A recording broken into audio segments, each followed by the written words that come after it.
बच्चों, आज हम जो है रस के विषय में पढ़ेंगे। कल जो है मैंने इससे पहले एक वीडियो बनाई थी, इसका आज दूसरा भाग जो है मैं बना रही हूँ। ठीक है, तो आप इसका पहला जो भाग है वो आप मेरे चैनल पर जाकर देख सकते हैं। तो आज हम बात करते हैं, पहले हमने जो है 5 रस किए थे।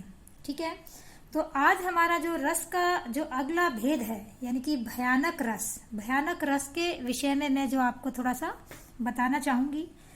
भयानक रस, जैसे आपको नाम से ही पता चल रहा है, यानी कि जहाँ भय स्थायी भाव पुष्ट और विकसित हो वहां भयानक रस होता है। अब सीधी सी बात है कि जो भयानक रस है उसका जो स्थायी भाव होता है वो होता है बेटे आपका भय यानी डर। ठीक है, कि जिन पंक्तियों को पढ़कर जो है हमें कुछ डर लगे, भय लगे, तो वहां पर हमारा भयानक रस की उत्पत्ति होती है। अब जैसे यहाँ पर मैंने एक उदाहरण दिया है, आप जरा इसको देखिए। इस उदाहरण के माध्यम से आपको क्लियर हो जाएगा कि जो भयानक रस है उसकी उत्पत्ति कैसे होती है।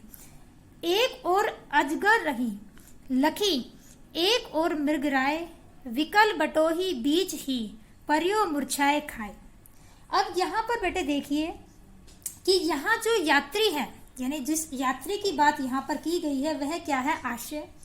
और अजगर और जो सिंह है वो क्या है, भय, यानी कि भय के कारण वो आलंबन है। और अजगर और सिंह की जो बहुत ही भयावह आकृति यहाँ पर जो है कवि ने दर्शाई है कि जो यात्री है वह क्या हो गया, कांप गया। जब हमें डर लगता है तो क्या होती है, हमारे शरीर में कंपन होती है, पसीना आता है, कई बार व्यक्ति मूर्छित भी हो जाता है। तो वह हमारे क्या होते हैं, अनुभव। ठीक है, तो ये जो आवेग, कंपन, ये है संचारी भाव। और इस तरह से जो है भयानक रस की जो है उत्पत्ति होती है। ठीक है, अब कर लेते हैं आगे की बात। आगे जो हमारा अगला जो रस है वो है हमारा बेटे विभत्स रस। अब विभत्स रस यानी कि इसका जो स्थायी भाव होता है वो होता है जुगुप्सा या फिर जो है घृणा। ठीक है, विभत्स रस का जो है स्थायी भाव होता है जुगुप्सा या घृणा। जहां किसी वस्तु अथवा दृश्य के प्रति जुगुप्सा का भाव परिपुष्ट हो वहां पर होता है बेटे विभत्स रस। यानी कि जब हम किसी वस्तु को या कोई ऐसा दृश्य देखते हैं जिसमें कि हमें घृणा के भाव उत्पन्न हो, तो वो घृणा के भाव कब होंगे, जब हम कोई ऐसी चीज देखें, किसी मांस को, या जैसे चील का जो है मांस का फाड़ना। तो इस तरह की पंक्तियां जब पढ़ते हैं तो हमारे मन में जो है घृणा उत्पन्न होती है, जुगुप्सा होती है। वहीं पर हमारा कौन सा रस उत्पन्न होता है, विभत्स रस। अब जैसे यहाँ पर एक उदाहरण दिया गया है, वो उदाहरण जरा आप एक बार देखिए कि उदाहरण में क्या है। सिर पर बैठो काग, आंख दो खात निकारत, खिचरत जीभई सयार अहिति, आनंद उर धारत, गिद जाही को खोदी खोदी के मास उपरात, स्वान अंगुरीन काटी काटी के खात विदारत।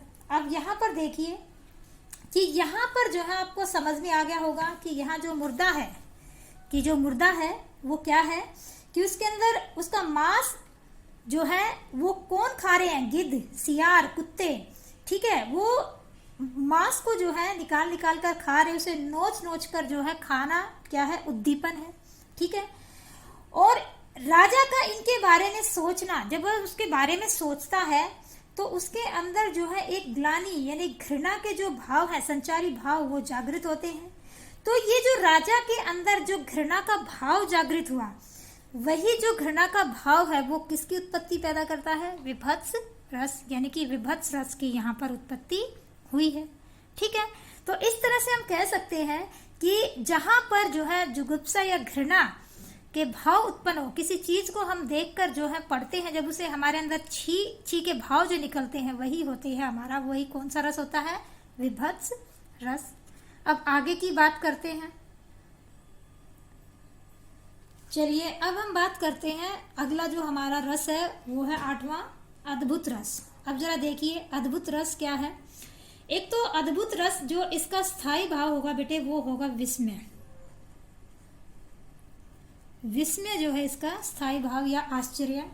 ठीक है, अब देखिए इसकी परिभाषा। आश्चर्यजनक एवं विचित्र वस्तुओं के देखने व सुनने से जब आश्चर्य का परिपोषण हो तब अद्भुत रस की प्रतीति होती है। अब देखिए कि जहां पर हमें लगे कि कुछ आश्चर्यजनक, कुछ विचित्र बात हो, यानी वस्तु में कुछ अलग या सुनने में आए, तो वहां पर जो है हमारा कौन सा रस उत्पन्न होता है? अद्भुत रस, और इसका स्थायी भाव होता है विस्मय। ठीक है, अब इसका उदाहरण जरा देखिए। एक उदाहरण यहाँ पर मैंने लिखा है कि अखिल भुवन चर अचर सब हरि मुख में लखिमा मातु, चक्ति भई गदगद वचन विकसित दृढ़ पुलकातु। अब इस पंक्ति के माध्यम से जो है सीधा ही हमें बात पता चल रही है कि यहाँ जो यशोदा है, यशोदा माता जो है वो क्या है कि वो आशय है, क्योंकि कृष्ण का मुख क्या है? आलंबन है। तो यहाँ कृष्ण का मुख और माता यशोदा का जिक्र किया गया है, और मुख के भीतर जो है जो दृश्य दिखाई दे रहा है वो दृश्य क्या है? उद्दीपन है। ठीक है, और उसकी आंखों में फैला यानी गदगद वचन अनुभाव है, और दैन्य और भय से क्या है? संचारी, क्योंकि जब माता कौशल्या यशोदा ने जो है मुंह खुलवाया तो उन्होंने एक अजीब ही जो है श्री कृष्ण के मुख में देखा। इसमें आश्चर्य का भाव पुष्ट होकर अद्भुत रस को जो है क्या कर रहा है? उत्पत्ति कर रहा है, कि कैसे जो है वह एकदम आश्चर्यचकित हो जाती, विस्मय हो जाता है कि कृष्ण के मुख में जो है माता ने क्या देखा। तो यहाँ पर जो है इन पंक्तियों को पढ़कर हमें सीधा, यानी कि जहाँ पर विस्मय या आश्चर्य प्रतीत होता है वहीं पर हमारा अद्भुत रस पाया जाता है। ठीक है, अब कर लेते हैं अगले रस की बात। अगला जो हमारा रस है बेटे वो है हमारा शांत रस।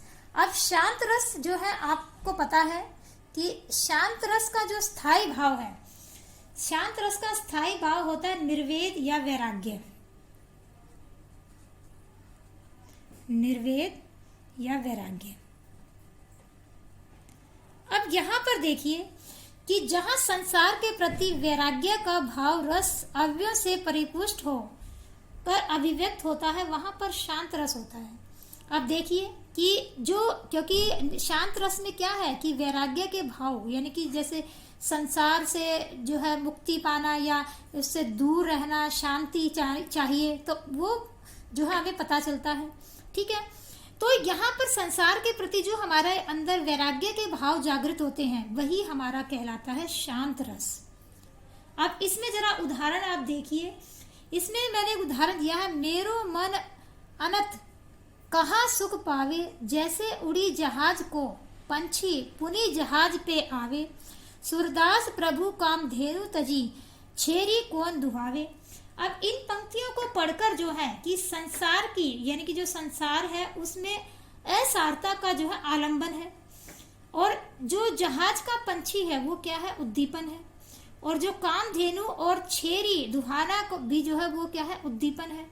तो यहाँ पर जो है क्या है कि हमारे अंदर एक संचारी भाव उत्पन्न होता है, यानी कि जो स्थायी भाव हमारा शांत रस है वो जागृत हो जाता है। तो इन पंक्तियों से पढ़कर जो हमें पता लगता है कि क्या कौन सा है इसमें? शांत रस, यानी कि यहाँ वैराग्य की बात जो है की जा रही है। ठीक है, तो इस तरह से जो है पता चल रहा है कि यहाँ पर जो है शांत रस का जो है प्रयोग किया गया है। अब आगे की बात कर लेते हैं। आगे की बात में जो कि हमारा अगला, जैसे कि मैंने पहले भी आपको बताया था कि जो मेरी पहली वीडियो है उसमें मैंने जो है पूरा इसमें बताया है कि जो रस हैं वो उनकी संख्या 9 है, लेकिन जो विद्वान हैं उन्होंने जो रसों की संख्या है यानी कि 2 और बढ़ गए हैं। ठीक है, कुछ विद्वानों का मानना है, एक तो मैंने बताया था आपको वात्सल्य रस और दूसरा भक्ति रस, तो वो 2 जो अंतिम रस हैं उन्हीं के विषय में जो है मैं आपको थोड़ा सा बता रही हूँ। अब सबसे पहले जो है वात्सल्य रस, जो कि 10वें नंबर पर आता है। वात्सल्य जो रस होता है इसका जो स्थायी जो भाव होता है वो बाल रति मैंने पहले ही बताया, प्रेम यानी कि बच्चे के प्रति प्रेम। तो वात्सल्य रस में जहाँ पर माता पिता का अपने जो पुत्र पुत्री या अपनी संतान है उसके प्रति जो प्रेम है, या जो गुरु और शिष्य के बीच में जो प्रेम है, वही जो है हमारा वात्सल्य रस कहलाता है। अब जरा इसकी एक बार परिभाषा देखिए। जहाँ बाल रति का भाव रस अव्यय से परिपुष्ट होकर रस रूप में व्यक्त होता है, वहां पर वात्सल्य रस होता है।